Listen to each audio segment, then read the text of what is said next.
Okay, so now we're at the final stage. Last step basically is to do the pushrods for the flaps.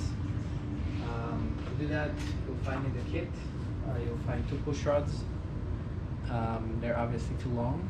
We'll need to cut them to size. So I'm going to show you how to do this. It's pretty simple.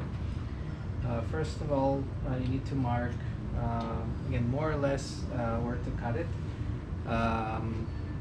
The length, if it's plus minus 3 millimeters, doesn't matter because we can adjust it, so don't worry about it. To cut it, what I'm going to do is, again, take a rough measurement. So I will put this, there's a small groove in the fuselage. I don't know if you can see this here. Maybe this, like this. Okay, so there's a small groove. So align the clevis, that pin over here with this groove. And then you'll need to cut, again, roughly, I don't know, something like this,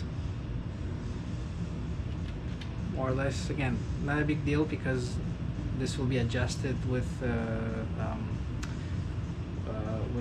metal rod eventually. So again, more or less here. So I don't know. Hope you can see it from the video.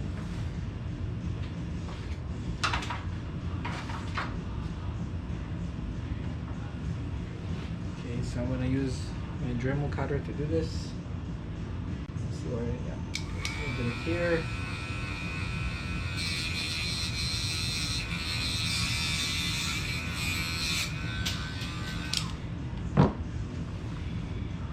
Okay, so it's nice and cut.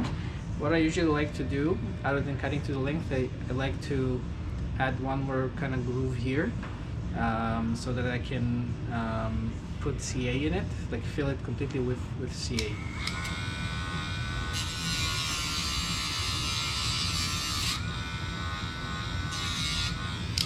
Okay, so we see this.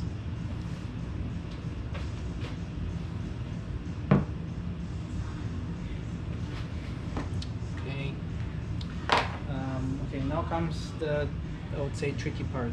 It's a little bit tricky. So for those of you who are familiar with the V3, with the Vortex 3, it's the same system. This one is improved. In the V3, sometimes it happened that when you assembled the wing on the fuselage, it wasn't fully aligned, and you kind of had to play with the wing a little bit. It was rare, but it happened. Here it's improved, but the meaning of that is that right now this is a little bit harder to get in, like through the 2 ribs in the fuselage.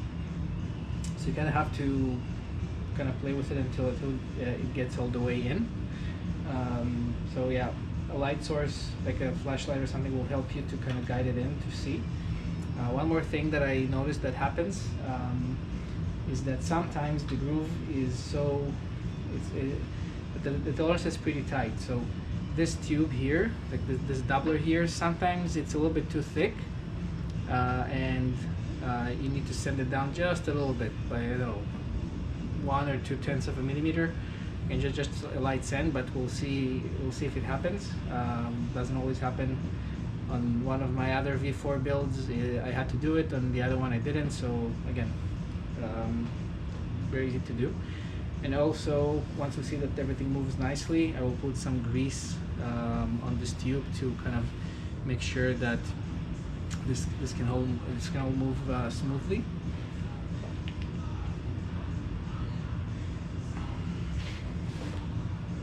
Okay, and one more thing that I did, I took the steel rod and I bent it like an L shape. I did this, so that'll be connected to the servo arm eventually.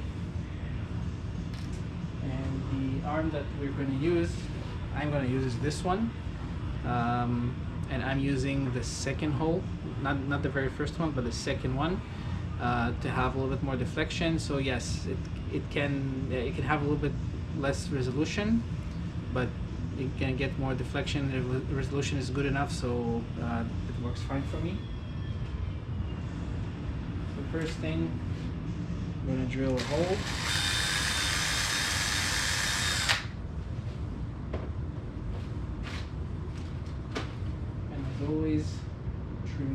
itself.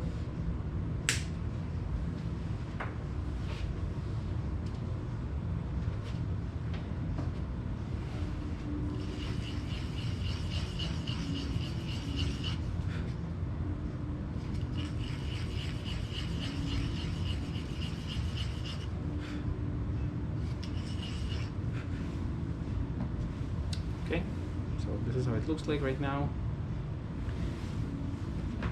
And the first one that I'm going to do is the left flap. So it's this servo. I already plugged it in and turned it on. It's important to do this when the servos are under power and not, again, otherwise it can move and then it will misalign completely. So I'm going to, actually I don't need to put it right now. I'm going to take this and I'm going to thread it through. Hopefully that I don't need to send it down. I'm going to use some light to see where that tube is. It's really hard. So I'm going to use a flashlight.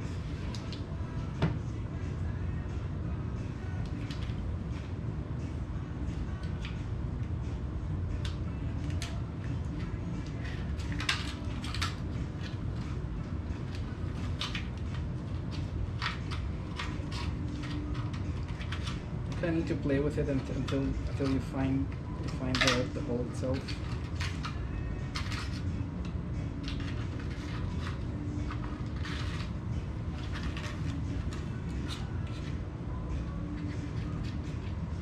Luckily, this is something that you need to do only once.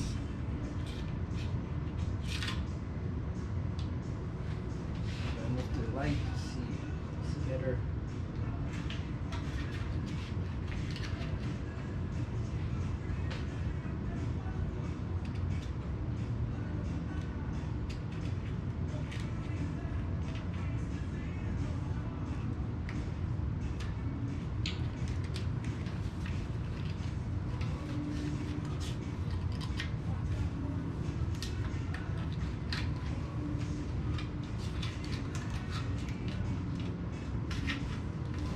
It's inside, so it moves fairly smoothly. It can be better, so after I'm gonna do this, I'm gonna sand it down a little bit, and I'm gonna put some grease. But you can kind of see it here inside. I hope you can see this. What I'm gonna do is I'm gonna align the clevis, like the pin in the clevis, together with the groove in the fuselage, and to make sure that it's not moving, I'm gonna hold this with my hand. I guess you can tape it as well, but I know this works best for me. Do it this way. Take the wing, install it.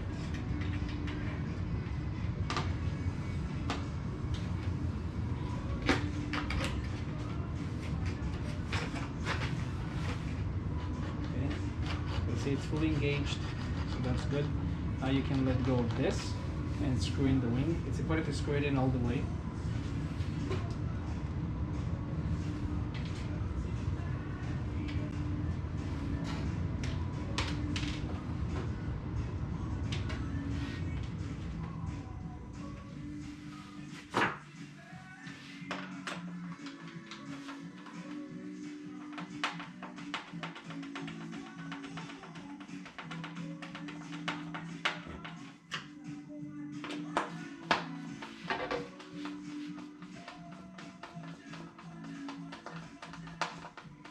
For the rear screw, you can use a shorter screw. So I'm using the ones that are supplied with the kit. For all my other models, for the rear one, I used a shorter screw because the long one is really not needed. Okay, so I don't need this. I'm gonna take the servo arm, install it here. Again, as close as possible to it being 90 degrees. Oh, this is perfect. So 90 degrees to the servo itself. This is how you want it to be done. Let me turn the light a little bit.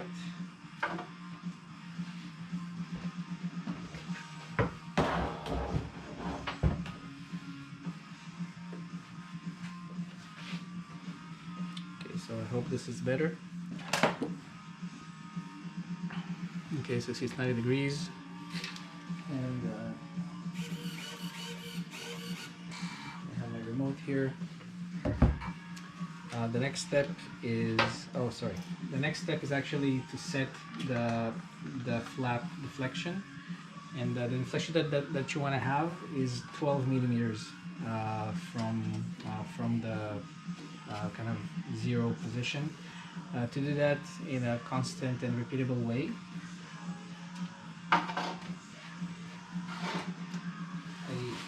I made a piece of foam which is 12 millimeters wide, and I'm just going to tape it down exactly the same as I did for the ailerons, just different offset.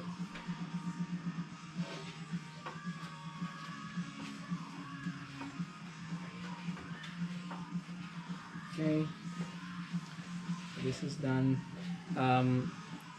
The rod itself, I sent it down again beforehand before I started the video to kind of scuff it down a little bit, but I see that it's still.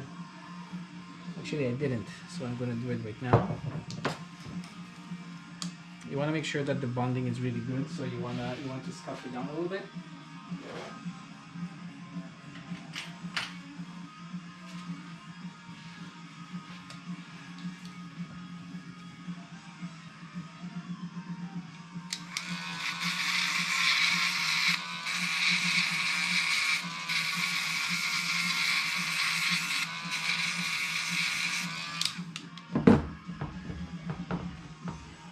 Okay, so now I'm going to insert this into the push rod and then into the servo arm like this.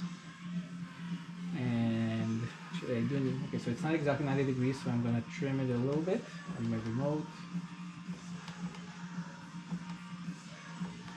Okay, again, if you have the V6 or above servo, you can use a programmer. Unfortunately, as I said before, I don't have the programmer yet. I'm going to have it in the future. And then you can do the same thing for all the servos. You can kind of align them to be at the exact same position, and then you don't need to touch anything on the remote itself. So really good. Again, not 100% necessary, but it will save a lot of effort. And then in the field, if you need to replace a servo, you'll make your life much easier if you have all those servos kind of pre-trimmed to be at the same position, the exact same position every single time. Okay, so after I've done this, I'm going to apply some thin CA in the, as you can see, like I have my groove here that I cut beforehand. So I'm going to put some thin CA over there to pull it down.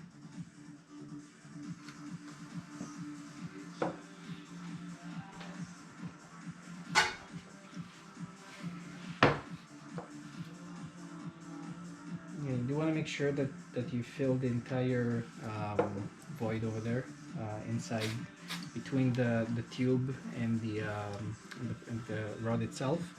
I've seen a solution on RC groups. Somebody used like an inner tube which has the inner diameter of the push rod and the outer diameter that the tube that he uses, its outer diameter is the same as the inner diameter of the push rod that is supplied with the kit.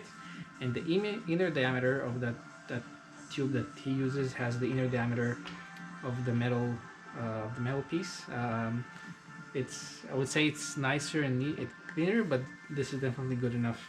So after I did this, I can remove my foam here.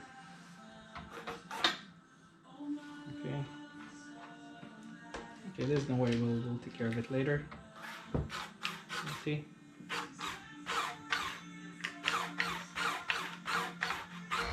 Nicely. So there is a little bit of slop here, but that's really not a problem at all. We'll take care of it, and actually we can do it right now. So sometimes when you drill a larger hole, you're gonna have some slop between the hole of the servo arm and the push rod, as you can kind of have it here. So to do that, take some CA, you put it on the hole.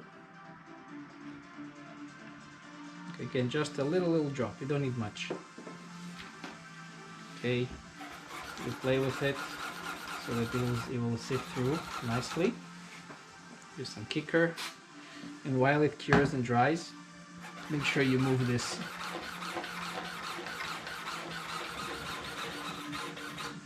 Okay, so see, almost no slop.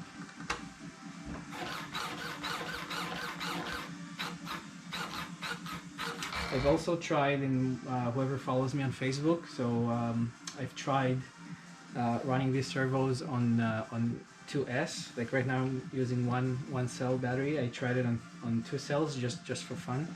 The servo became much more powerful, and I actually got more deflection. So it became pretty popular for people to use 2S. That's fine. These servos are designed to handle that, so it shouldn't be an issue. So yeah, this side is basically done. The next step would be to remove the wing.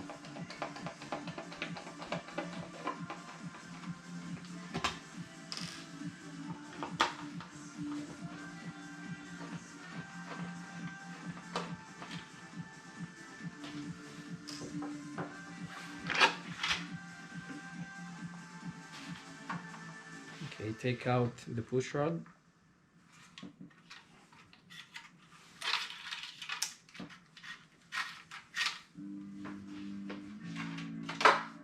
Okay, and now, again, this is the push rod. If you want to make sure that this won't pop out, you can apply. Actually, you can apply a little bit of CA on this side. So to do that, I'm gonna again scuff it down just a little bit to make sure that the bonding will be good. I'm gonna put a relatively large drop here.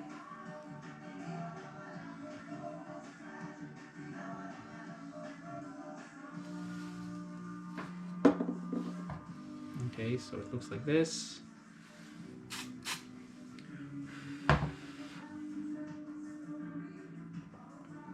Okay, and again, move it while it dries and cures. So now it moves very smoothly and nice. What you can do if it doesn't move smoothly, which it happened to me before, it happens all the time. So what I do, I take some WD-40 and I put like half a drop maybe. Okay, so I have again a small drop here. I'm gonna just put a drop here. That's it. You don't need more than that. With time, it will zip through and find its place. So right now, I can see that it's really smooth, and you don't need more than that. The next step would be to put some Kevlar thread over here, so to prepare it to prevent it from splitting. So to prepare it, I'm gonna send it down just a little bit.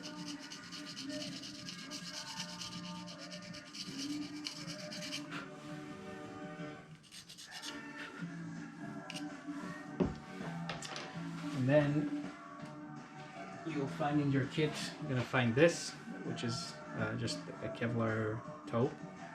I'm gonna remove one of them, and I'm gonna apply it here around this area.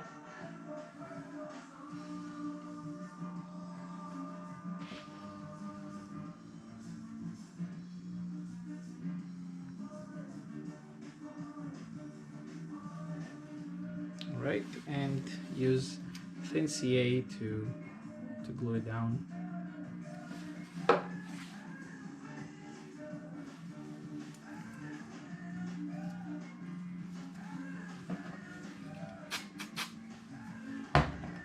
Okay, that's it. This is done. And now you can insert this pushrod back.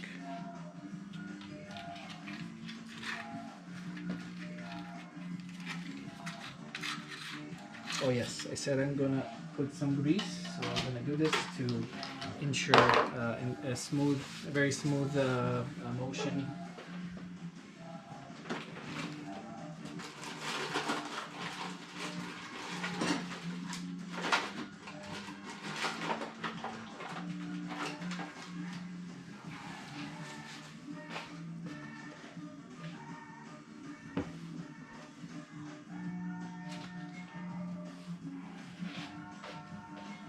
Okay, so a bit of grease.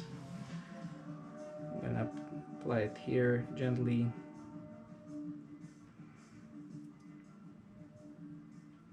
Also, it won't be a terrible idea to put a little bit on the clevis itself.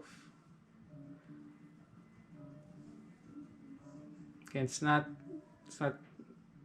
mandatory, but it's a nice to have, and you might as well do it.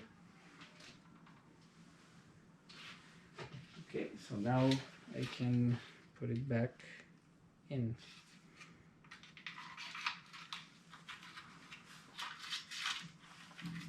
Which again, it's a little bit tricky, but luckily after you do this, you don't have to ever do it again.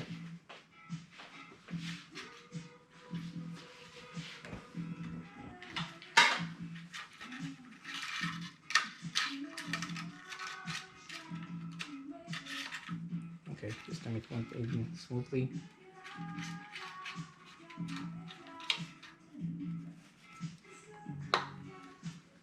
Okay. And of course, secure the servo with a screw with a little bit of Loctite, as always.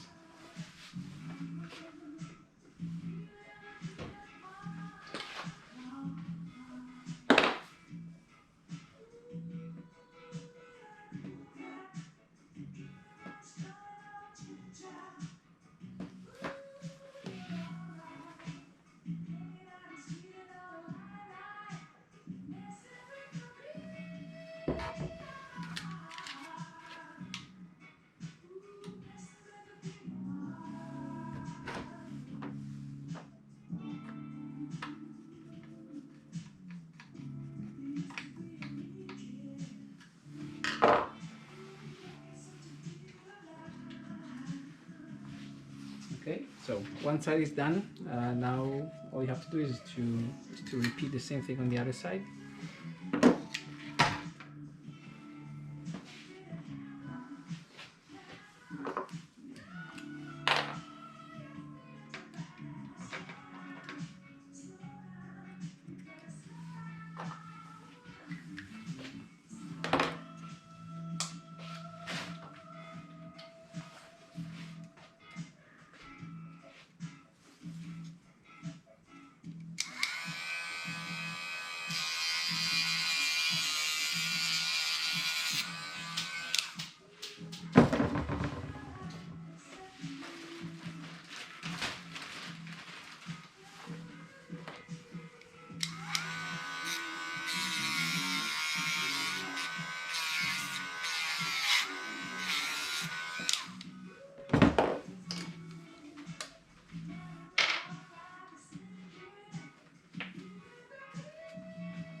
Small tip, whatever you see that you need to adjust, if you did something wrong here with the length, I don't know, something went wrong, it does happen.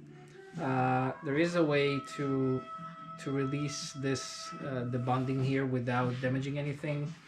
The way to do this, the method is to take a soldering iron and just warm up the push rod until it gets pretty hot, and then kind of play with it. Eventually the CA will break and you'll be able to take this out.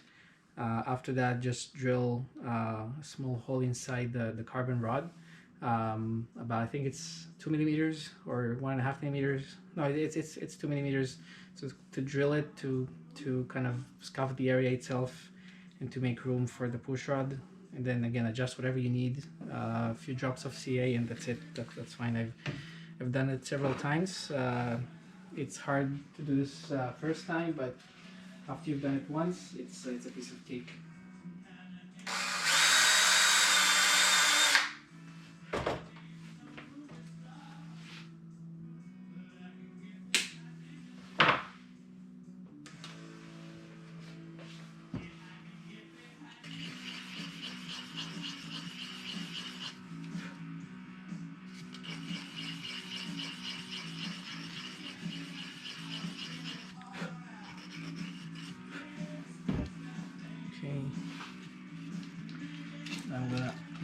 other servo.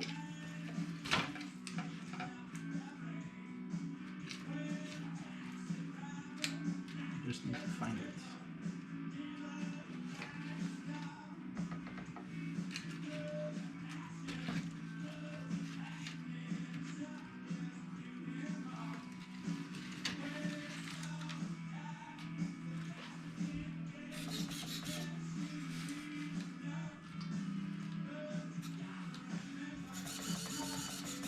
There it is. Okay. Okay, so the servo is plugged in. I need to make sure that it's at 1500 PWM.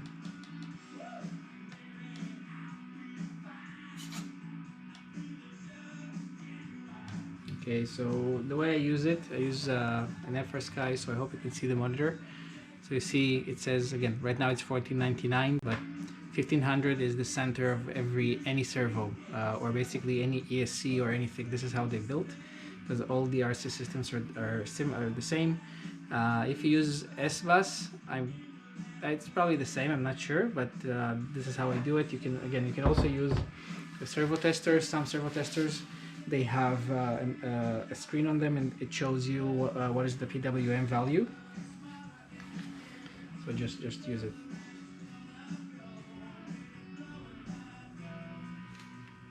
Okay, so I put this in.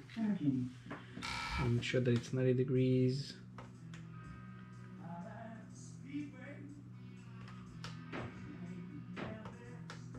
Okay, this looks kind of okay.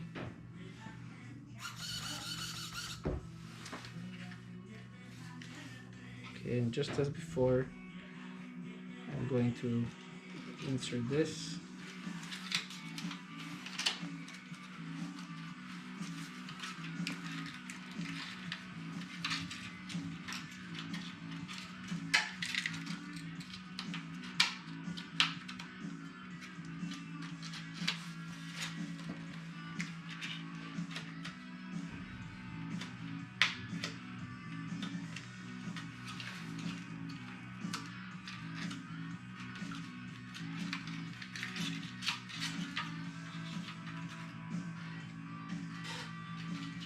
As I said, it's a little bit hard, but it's doable, and you only have to do this once.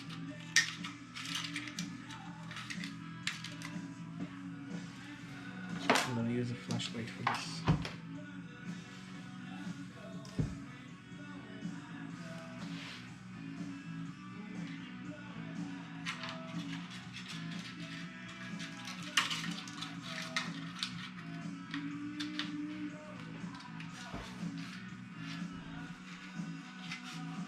Go.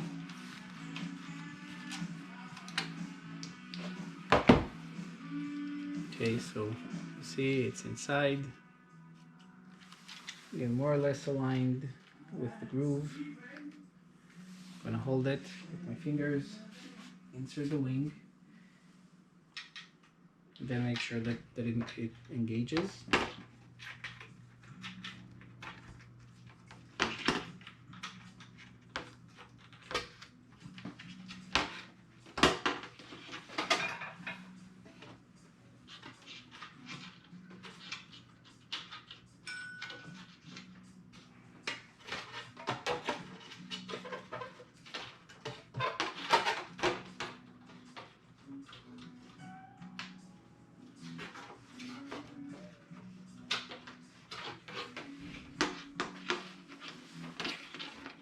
To insert the wing, by the way, all you have to do is kind of put the flaps down a little bit and we'll go straight in. See, so this is engaged. This is also engaged, but it's connected to the servo.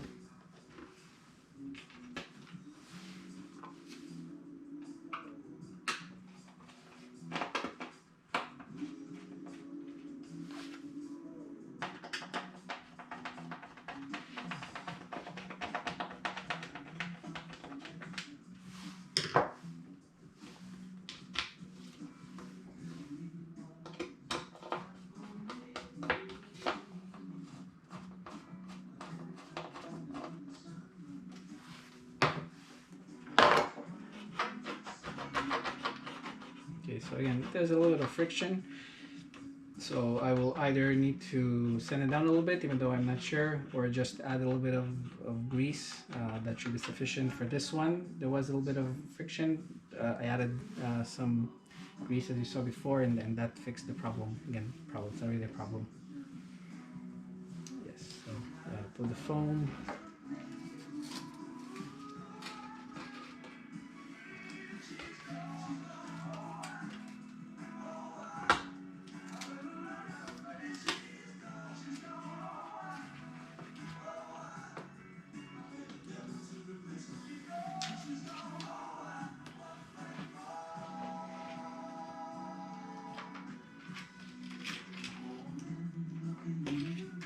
Okay, insert this and a bit of thin CA to make sure that it fills the entire gap.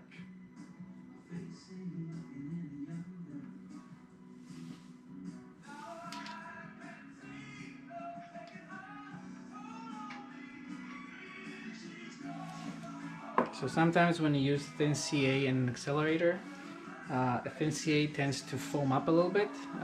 Sometimes you don't want it. In this case, you definitely want this because then it will kind of expand and get like kind of fill the whole area and will increase the bonding area and bonding surface.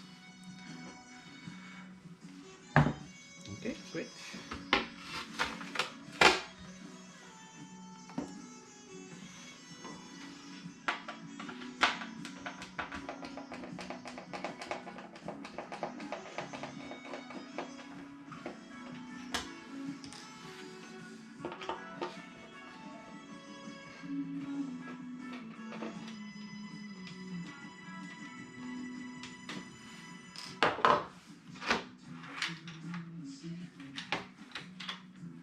And to route this connector here, I saw in RC groups people had this great idea. They either printed something to kind of like a guide that goes between here and the front rib. Again, I don't think you'll be able to see it here, but it goes there and then it just guides this cable right in. Unfortunately, I don't have a 3D printer, so I cannot do it, but it's a great idea.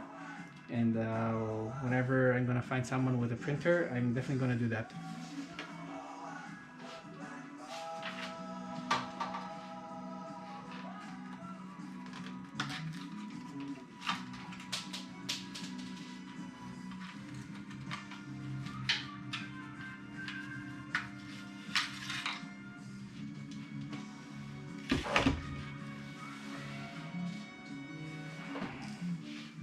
So you see, it foamed up a little bit, but same thing happened inside, which is okay. Here, I don't want this, so I'm gonna send it down.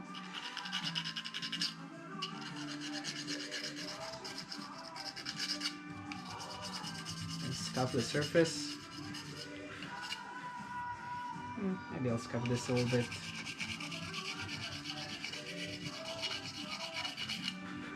Okay, and then I'm gonna use the second Kevlar toe.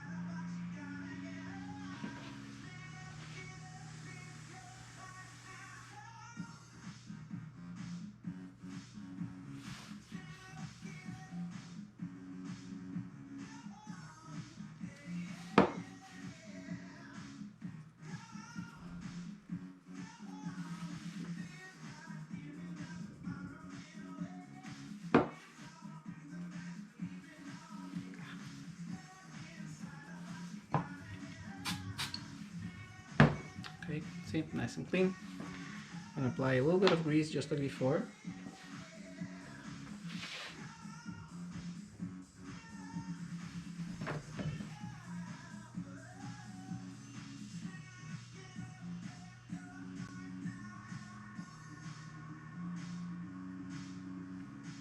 And a little bit on the clevis.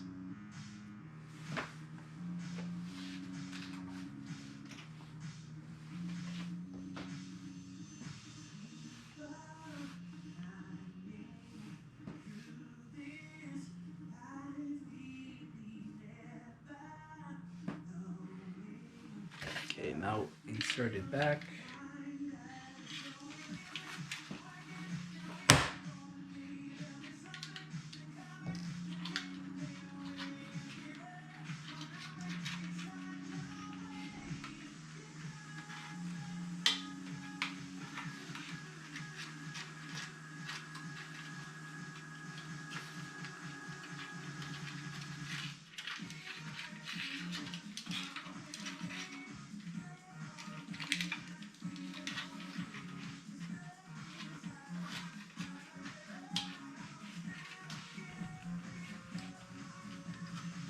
There we go. It's inside.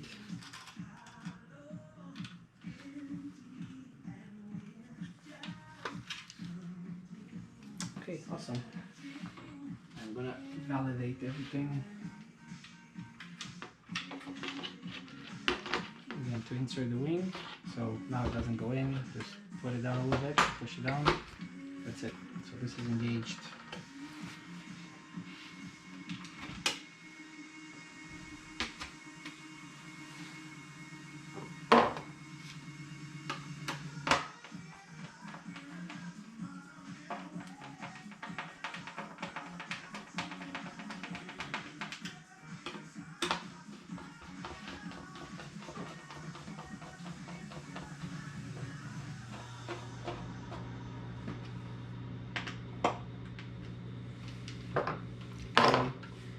Just like before, I'm going to apply a little bit of CA here.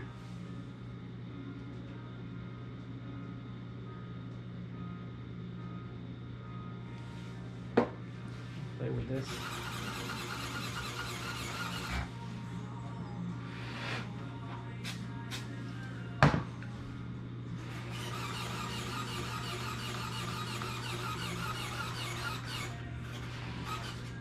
Okay, great.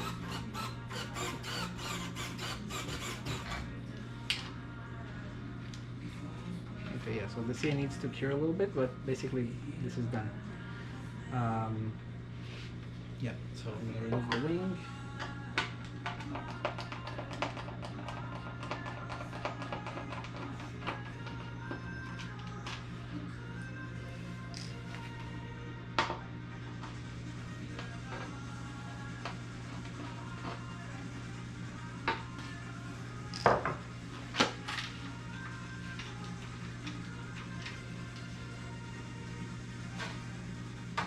And that's it, you're done with the build. As you saw, it's not that hard. It's pretty easy. So the next step, actually this will be the final step, is I'm going to remove everything, the battery from here. Okay, I'm going to put all the wires inside.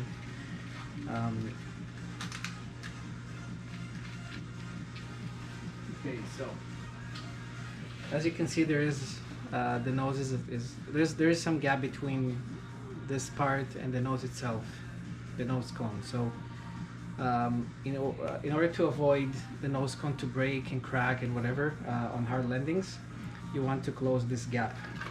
Okay, so to do that, what I'm going to do, I'm going to put a couple of drops of epoxy inside here, but I mean really, I don't know, very little, like 3-4 drops, not more. All you want to do is to make sure that the nose cone is touching the fuselage. That's it, nothing else. So to do that, you need to apply some release wax on the fuselage itself, or tape, or you can do both. What I do, it works amazingly well. I use this guy, so it's Loctite free coat lift. Again, there are all kinds of free coats. There's I forgot the other one, something 700, I don't remember. It's all good, turtle wax, whatever you want, it works fine. This one is by far the best wax I've ever seen, ever used in my life, and I've used a lot of waxes. This is so good that whenever you mold something, vacuum for, any vacuum, whatever process you do with composites, as soon as you open the mold, this pops out immediately. Like, this is amazing stuff. But if you use this, first of all, make sure that you clean the surface completely, because sometimes it doesn't react well with other release waxes if you applied it before. and you cannot paint on top of it. This thing is so good that if you try to paint over it, the paint won't stick to the mold. It will create like bubbles. So again, if you don't paint, use this. This is amazing stuff. It's high temperature. I don't remember the rating. If you are painting, don't use it. For this, I'm using this. I'm using this guy. It's absolutely amazing. Just make sure that that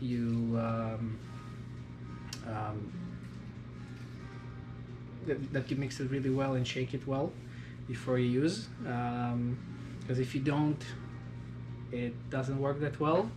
It happened to me. It's not nice. I had to replace one of the nose cones because of it, because I forgot to mix it. The other way would be to put a few pieces of tape here, just to make sure that nothing will touch it. So I'm going to do it right now. I'm going to pause the video and I'm going to come back when I'm ready to do this part, which is the last part of the build. The next part will be to set the plane up with throws and everything. Okay, so I'm back. I mixed a little bit of epoxy. Again, I'm not going to use this entire quantity. So right now I have about I don't know, 0.8 cc plus an air bubble. I'm gonna use maybe 0.2 cc out of this entire thing. So I waxed the nose itself, and I put some tape. Make sure that you tuck in all the wires. By the way, this is something you can do even before you start assembling the fuselage. It might even be a better idea when I think about it. But yeah, all you have to do now is take the nose cone, put a couple of drops, just make sure that it falls at the nose tip itself.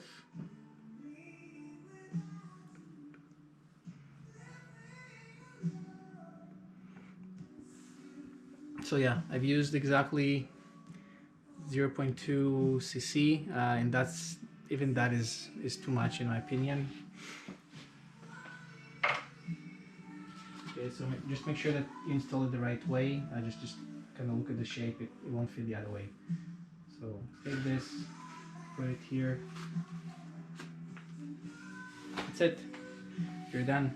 I want to thank once again to my sponsors, DS-Composite that built this amazing glider, the Vortex 4, the Vortex 3, the Ultima 2. He's a great guy, very generous, not just with the gliders, but on a personal level.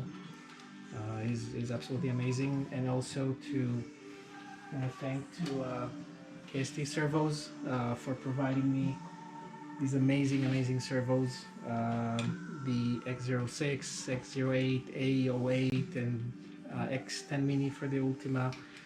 They have a full line of products that can fit any need that you might have. Anything for small scale, like a hand launch, indoor flying, jets, helicopters, you name it, UAVs.